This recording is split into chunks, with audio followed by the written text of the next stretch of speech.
Hello and welcome to Aidias Consulting Group. At Aidias Consulting Group, our constant endeavor is to learn and apply learnings at the workplace. One of the most respected business publications, Harvard Business Review, is one constant source of our learning. In this video today, we will talk of lessons that we have learned from an article which appeared in HBR South Asia edition in May 2014, titled Managing Invisibles by David Zwick. These invisibles are people who are invisible to the world but is visible with their work. I, for example, had never heard of Michael Cronin, who named Kindle, or Dennis Spoon, the structural brain behind all or most of the iconic skyscrapers across the world. In fact, if you come to think of it, there are many such invisible individuals.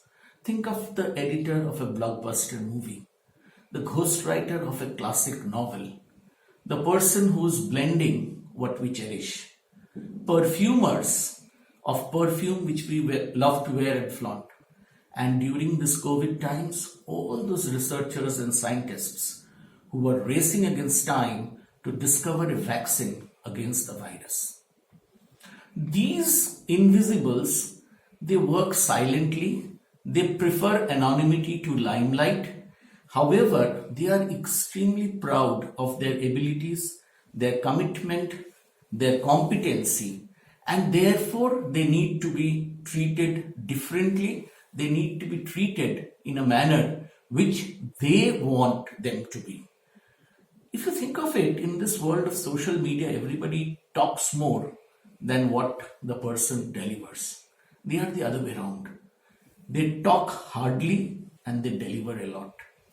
In fact, if you look at the three characteristics which define an invisible, is a person who is not motivated by recognition.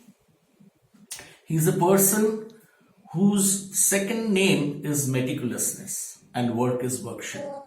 And a person who loves challenges, who loves responsibilities.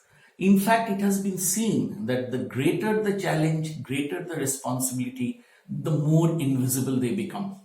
However, they do influence a section of people who work around them, and together they make this world a better place to live in.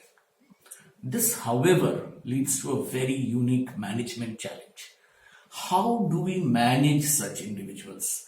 Because for them, the conventional way of reward and recognition doesn't work, as I discussed earlier.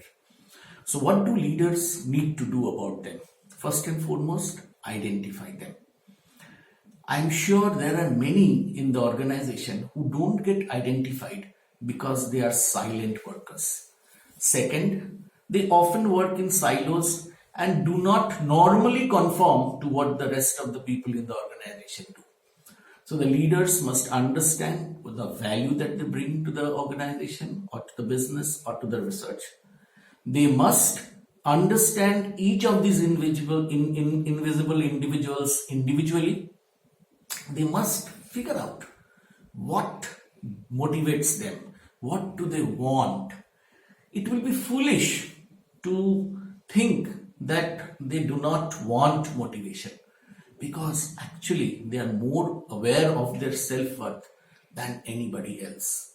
So it is important that leaders understand them as assets who need same amount of nurturing, or in fact greater amount of nurturing than any one of us who are normally visible, and they cannot be measured by the standard yardsticks and reward recognition that we dish out based on regular performance appraisals. That's meant for the visibles, not for the invisibles. And that is important for leaders to acknowledge and work upon. If they don't, then these invisibles will fall along the way, and in the process, organizations will lose out on a great asset who can make our lives different. Thank you for your time. We appreciate your business.